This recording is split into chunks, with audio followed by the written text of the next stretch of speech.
Hi yoga friends. So today we'll take a look at Virabhadrasana. Virabhadrasana is also sometimes called warrior pose or warrior one. In viniyoga we have a whole bunch of different adaptations of Virabhadrasana. I'll just show you a couple simple ones so that you can see how you can adjust this posture to get the best benefit for you. So a great place to start is always the easiest one.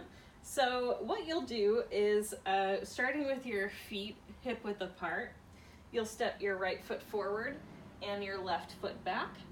And in viniyoga, we tend to use a little bit shorter stance than you might in a vinyasa class. So a lot of times if you do a warrior pose in a vinyasa class, you'll step into this from downward facing dog and make a wider stance with your legs.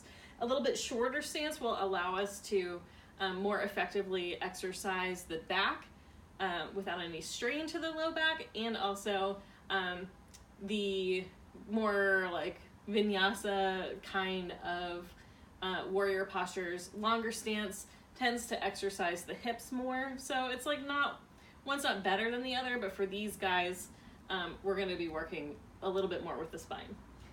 So you got 1 foot forward, 1 foot back. The back foot's turned out just slightly, and the key here is to keep the back heel glued down to the floor. So you really want to press strongly down with your back heel, and if you engage the muscles of your glutes in that back leg, that will help you keep that connection with the floor.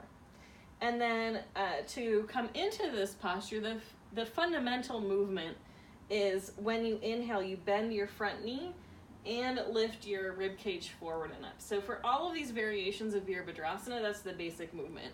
So when you inhale, you bend the knee and you lift the chest.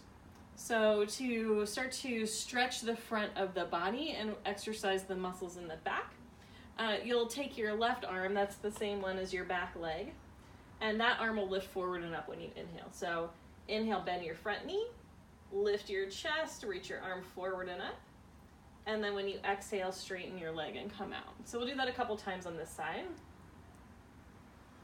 So lean forward, lift the chest, reach through the arms. So you should feel a stretch along the whole front side of the body, maybe more in the front of the hip, maybe more in the front of the chest or shoulder.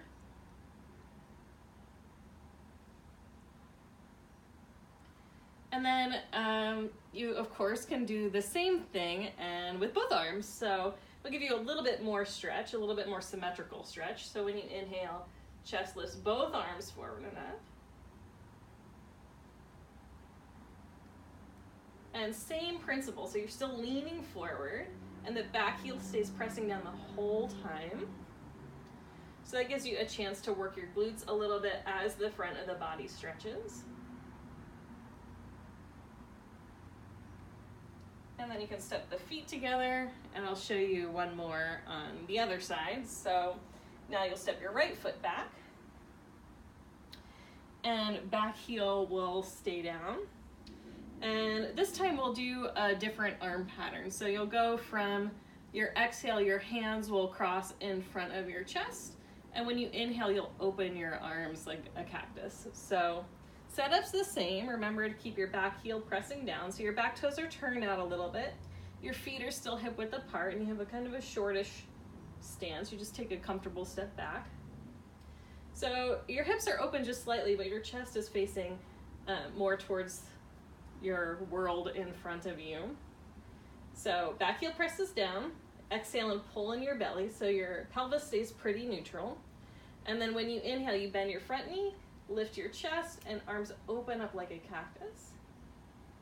And exhale, straighten your leg and cross your arms in front. So in particular, this one helps to stretch the front of the chest a little more and helps move the shoulder blades on the back a little more. So if you're somebody that sits at a desk and can get a little slouchy, this is a great version to practice. And all three of these versions, you could do a few repetitions in and out with the breath.